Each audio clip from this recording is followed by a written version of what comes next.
Hello to my threes. This is Tracy from Inspired Chi, bringing you your insight reveal. And yours was very stubborn this time, I just want to say. So I apologize if there is a glare on the video.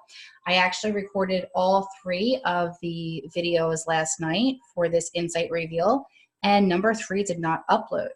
And in many ways of trying to recreate this reading for you multiple times today, weird things kept happening.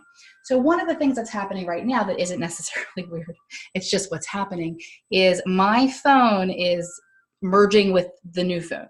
And that's taking a lot longer than I thought. So I figured rather than have you wait, I'm going to jump onto my laptop. So I'm sorry if you don't have as good of an angle as video 1 and 2. Like I said, it's a work in progress. So the thing is I was going to try and pull out as many cards as I could remember from the original reading, but I felt because it happened the way that it did so many times today that Spirit wasn't necessarily happy with the original message that you were going to have. So there was one thing that did stay on the bottom of the tarot deck that I do recall was in yours, so I included that. Otherwise, I just shuffled out and started again. So the original question and the energy coming into your reading is about career path and life purpose. As you may notice, I have the money candle here. The reason that I do that is because we cleared your reading of any negative energy and also brought about positivity and saging and blessing. One of the things we would like to bless this reading with is prosperity. And prosperity is a lot of things. Abundance is a lot of things, but money is also helpful.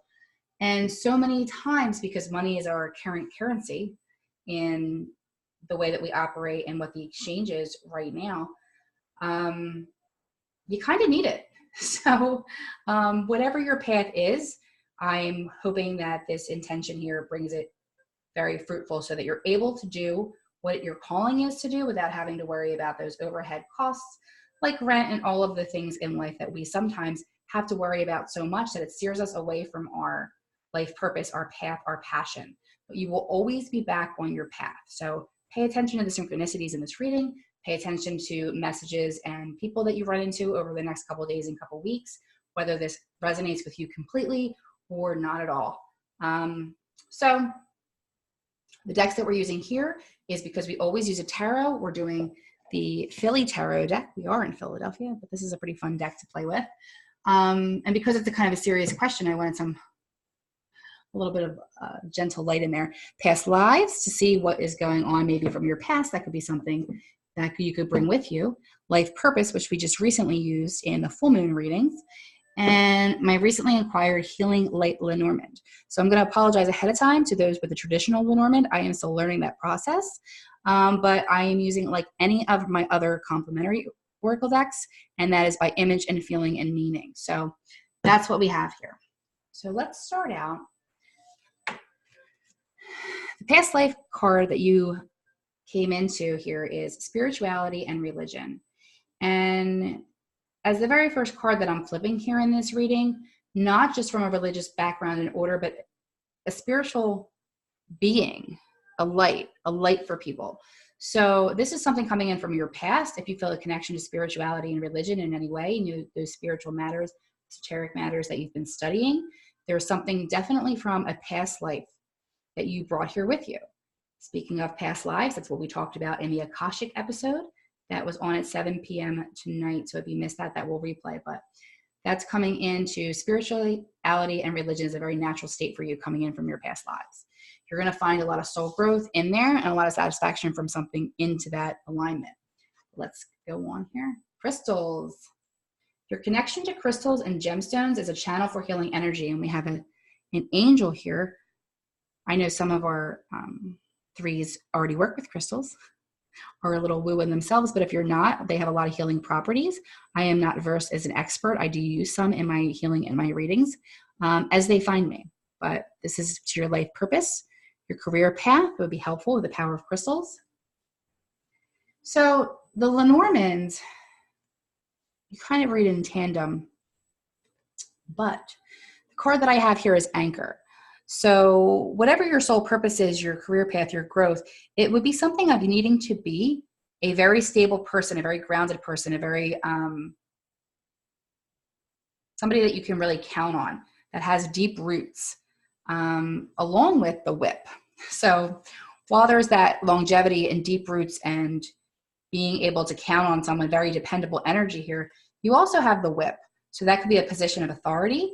It could be dealing with some unpleasantness when faced with the issue of abuse in that victimhood, whether having suffered as a victim in this life or in other lives, and taking those karmic energies and lessons and to apply them into, how you can move forward, how you can help others, how you can heal yourself. But also I get a sense of just feeling very trapped. So you might be somebody that helps victims. You might be somebody who, helps people coming out of abusive situations, leave their situations, rebuild their life. I mean, there's a lot here with that spirituality, and because the crystals are complementary. But I feel like this is definitely an authority energy here.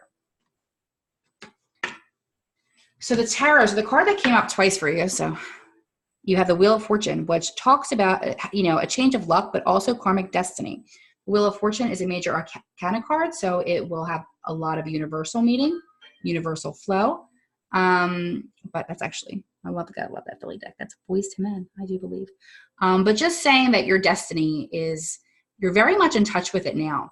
So I don't feel like you're so much here because you don't know what you want to be when you grow up, as you're so much here because what you've been doing has lost meaning and you want to get something a little bit closer, a little bit more heart-centered, but you still want to be able to spin that karmic wheel and help others in their times of need, especially healing from abuse and maybe some addiction too. Then we have over here the Empress, another major arcana card. So the Empress, I just love her. She is very creative. She's the creative mother, I believe, and she's depicted in this as Betsy Ross, sewing the American flag. But the Empress is, it's not that she hasn't been through it all. She's very wise because she has been through it all. She didn't get up there on that little crown of hers to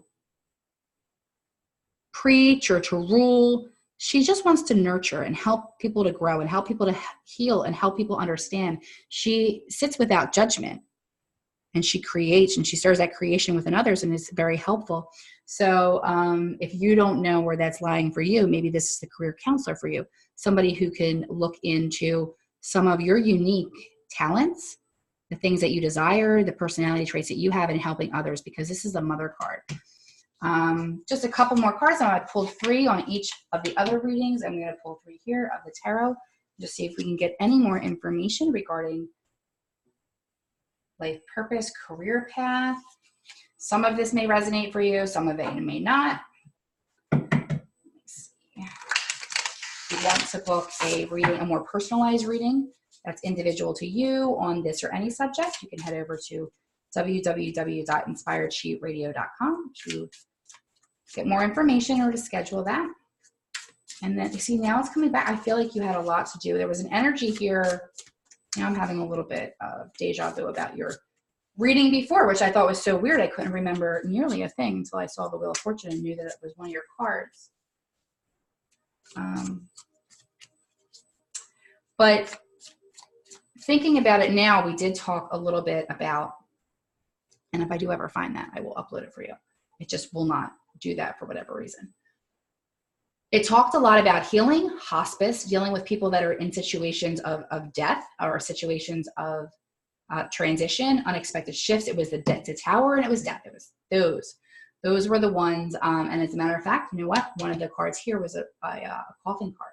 So I wouldn't be surprised if you're helping people heal through like grief counseling, unexpected problems, being at the rock bottom. You'd be meeting people in not a very peaceful place that you're finding them, but being able to nurture them back in is part of what your destiny is. One more shuffle here. And then for the numbers people, the Lenormand cards that you have are 11 and 35. So 3 and 10, 13, which is major change and also death. I guess that's what I was trying to say. It doesn't mean death dying. Don't be worried about that. Maybe even transformational coaching. But it's definitely helping, healing, nurturing energy. All right, let's do one. Ooh. Yep. Ooh, yeah. Geez, addiction. Yes. Okay. So Queen of Pentacles coming in, who is pretty much the sister card in my mind to the Empress, because she stands alone only to help you. She is not going to welcome in any toxic energy. She is very grounded. She has longevity. She has sincerity, and just a wisdom, earthy wisdom there. Helpful with manifesting things. So again, coaching might be in there. The moon, dealing with not only the sacred feminine, but also intuition in itself, your intuitive nature coming into your spirituality. And okay, your intuition helps you in many, many ways, not just in divining your future, but also knowing what's comfortable for you on your path and what feels like heart-centered, something that might be right to you, something you might enjoy, sparks a feeling of peace and happiness, versus something that maybe you've been in too long that just really didn't maybe fit you to begin with. And again, that's why we brought this money candle out when we were setting the intention for this reading. So to wish you that you have enough, that you can be comfortable and share your joy with others without having to worry about this currency of today. I like to barter myself. That's always fun. And the Devil card, which yes, that is gritty. The Devil card, which deals with being a prisoner of your own making and can also deal with addiction. So abuse, addiction, abuse of power in some situations, abuse of self, dealing with a lot of toxic energy, feeling like you need to take that, but also that nurturing energy of bringing it back around. A lot of times we forget that your life experience, your story, is what is so often helpful for others. We don't usually get to where we are by having a very smooth experience. So being able to be vulnerable, being able to be empathetic and help others is going to be one of the biggest callings for you. Not to mention, you'll find the most satisfaction out of that healing energy. Being able to help others in ways that maybe you discovered on your own, or maybe you could have used in similar situations. So again, the Devil, dealing with really just limitations we directly cause ourselves, the chains that we can remove on our own if we do the work, or if we leave that toxic situation. But Wheel of Fortune, part of your destiny. This is part of your destiny, is being that rock, being that anchor for those who are in hard times and struggles. So if you seem to be that person that your friends always call at the worst moments in their life, take it as a compliment, because that means that your soothing energy, your advice, and things like that are helpful to others. And we usually do feel our best when we're giving to others and being able to help others. So I hope you could see that and there wasn't too much of a glare. And thank you for participating. I was interested that this is the first one that came up out of all of the votes for the collective. Thank you for voting on what you wanted to see. So it seems like a lot of you are in that kind of, am I happy? What do I want to do now? Which is really no surprise going into January 2020, but to see this really by triple votes win over health, wealth, and love. Love is usually the winner. Just means that your struggle is, there's a lot of that going on right now, that you're not alone. And we will be doing later in the week a new moon. We have a new moon in Aquarius on the 24th. So we're going to have another reading to set an intention. Just take this as useful information, some of it that resonated, and pay attention to synchronicities again and people that you meet over the next days and weeks, because when you put the question out to the universe, as we did in this spread, you won't just get the information or the insight or the feeling with this reading. You'll also get some answers in the days and weeks and months. So pay attention. And like I said, if you want to get a little bit more insight on a personal level, not just a broad group reading, you know where I am. I always like to hear from you. Thank you. Have a great career path. I will have a